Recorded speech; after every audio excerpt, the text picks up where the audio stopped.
বলো কেমন হয়েছে আমের লুচি? দারুণ হয়েছে না? বাহ, তাহলে আর কি কটা খাবে?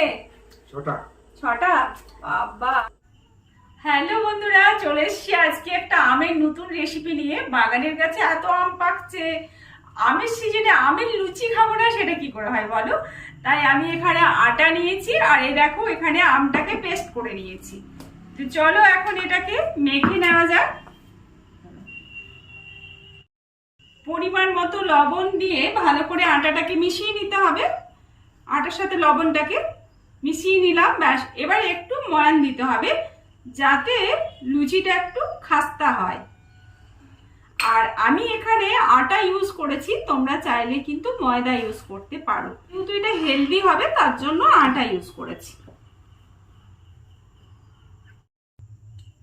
এবার একটু একটু আমের পাল্প দিয়ে ভালো করে ডোটা তৈরি করে নিতে হবে।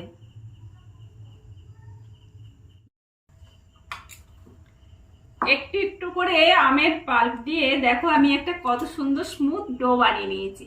আর কি, এবার লেচি কেটে লুচিগুলো বেলে নেওয়ার পালা।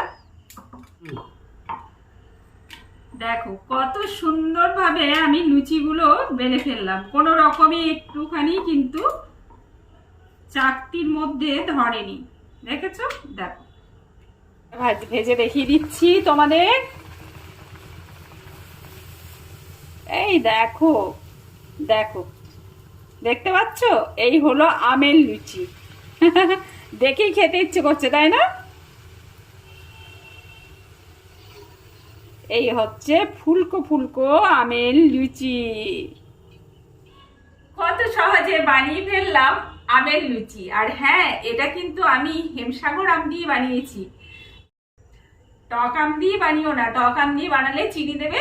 আর আমি যেহেতু এটা হেমসাগর আম দিয়ে বানিয়েছি, প্রচুর মিষ্টি, আমটাতে একটু চিবড়া নেই। তাহলে আর কি, তোমরা এরকম বানিয়ে নাও খুব সহজে আমের লুচি। দেখতে পাচ্ছ লুচিটা কালারটা দেখো কত সুন্দর, পুরো আমের মতো, তাই না? দেখো আর কি হারে ফুলেছে, দেখো ভাবটা না। এই দেখেছো, এই যে গরম গরম আমের লুচি।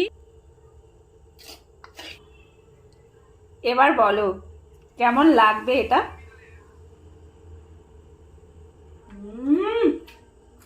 দারুণ, কোনো কথা হবে না।